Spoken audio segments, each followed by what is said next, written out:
Hello friends, RGR ഫാമിലിയിലേക്ക് എല്ലാവർക്കും സ്വാഗതം. ഇന്ന് നമ്മൾ മുരിങ്ങയിലും ചക്കക്കുരും കൂടിയും തേങ്ങ അരച്ച് കറി വയ്ക്കാനായിട്ട് പോവാട്ടോ. അപ്പോൾ ഇതാ കുറച്ച് മുരിങ്ങേൻ്റെ ഇല എടുത്തിട്ടുണ്ട്. നമ്മളത് ഊരി വൃത്തിയാക്കാം കേട്ടോ. ആദ്യമൊക്കെ എല്ലാ വീട്ടിലും മുരിങ്ങയില കിട്ടിയാൽ ഏറെയും കറിയും മുരിങ്ങേൻ്റെ ഇലയൊക്കെ ഉണ്ടാക്കുമല്ലോ അല്ലേ. ഇപ്പോൾ നമുക്കും തന്നെ ചക്കൻ്റെ സീസണായപ്പോൾ ഇവിടെ ചക്ക കിട്ടിയിരുന്നു. അപ്പോൾ അതിൻ്റെ കുരു ഞാൻ എടുത്ത് വെച്ചതാണ്. അപ്പം അത് കണ്ടപ്പോൾ ഒരു കൊതി, ചക്കക്കുരും മുരിങ്ങേൻ്റെ ഇലയും കൂടിയും തേങ്ങ അരച്ച് കറി വെക്കാൻ കേട്ടോ. അപ്പോൾ നമ്മളെ വീഡിയോ ആദ്യമായിട്ട് കാണുന്നവരാണെങ്കിൽ തീർച്ചയായിട്ടും ലൈക്ക് ചെയ്യുക, സബ്സ്ക്രൈബ് ചെയ്യുക, സപ്പോർട്ട് ചെയ്യുക കേട്ടോ. അപ്പോൾ ഇത് മൊത്തത്തിലൊന്ന് ഊരി വൃത്തിയാക്കിയതിൻ്റെ ശേഷം നമുക്ക് ചക്കക്കുരു നന്നാക്കണേ. നമ്മൾ ചക്കക്കുരുവിൻ്റെ തൊലിയെല്ലാം വരണ്ടി എടുക്കുക കേട്ടോ.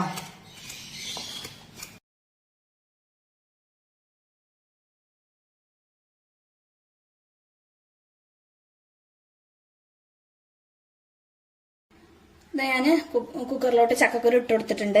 ഇനി ഇതാ മുളക് പൊടി ചേർത്ത് കൊടുക്കുകയാണ്. ഇതാ മഞ്ഞപ്പൊടിയും കൂടി ചേർത്ത് കൊടുക്കുക. പാകത്തിനുള്ള ഉപ്പും കൂടിയും ചേർത്ത് കുറച്ച് വെള്ളം ഒഴിച്ചിട്ട് നമുക്കിത് വേവിക്കാനായിട്ട് വെക്കട്ടോ.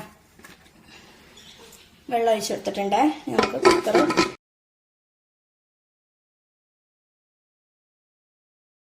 പാകത്തിന് വെള്ളം ഒഴിച്ചു കൊടുത്ത് വേവിക്കാനായിട്ട് വെച്ചിട്ടുണ്ട്. നമ്മൾ കറിക്കുള്ള അരപ്പ് തയ്യാറാക്കാൻ വേണ്ടിയിട്ട് ഒരു മിക്സിന്റെ ജാറിലോട്ട് തേങ്ങ ചിരകിയത് ഇട്ട് കൊടുക്കുകയാണ്. ഒരു നുള്ളു തേങ്ങ അരയ്ക്കാൻ വലിയൊരു ജാർ എടുത്തൊന്ന് കരുതിട്ട് എൻ്റെ 2 ജാറും പൊട്ടിപ്പോയ. ഇതിലോട്ട് ചെറിയ ജീരകം ചേർത്തെടുക്കുകയാണ്.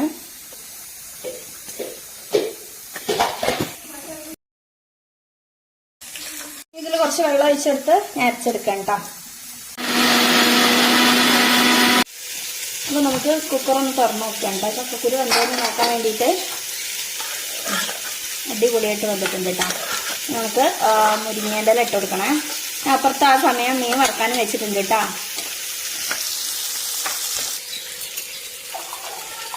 മുരിങ്ങയില കഴുകി വൃത്തിയാക്കിയിട്ട് നമുക്ക് ചക്കക്കുരുവിലോട്ട് ഇട്ട് കൊടുക്കാം കേട്ടോ.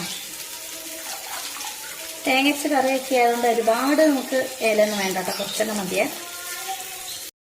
ഇനി നന്നായിട്ടൊന്ന് ഇളക്കി കൊടുക്കേ. അപ്പം നമ്മളെ മുരിങ്ങയിലൊക്കെ അത്യാവശ്യം വന്നിട്ടുണ്ട്. ഇനി നമുക്ക് അരപ്പ് ഒഴിച്ചു കൊടുക്കാണ്. ഇനി നന്നായിട്ടൊന്ന് ഇളക്കി കൊടുക്കേ. ഇനി ഒന്ന് തിള വന്ന് നമുക്ക് ഓഫാക്കട്ടോ.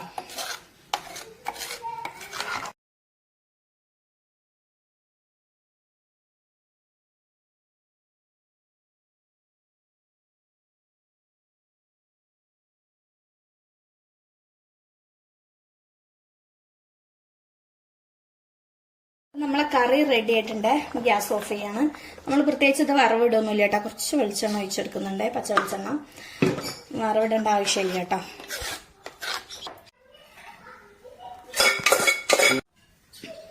അപ്പം നമ്മളെ കറി ഇതാ ഒരു ഉരുളിയിലോട്ട് മാറ്റി കൊടുത്തിട്ടുണ്ട്.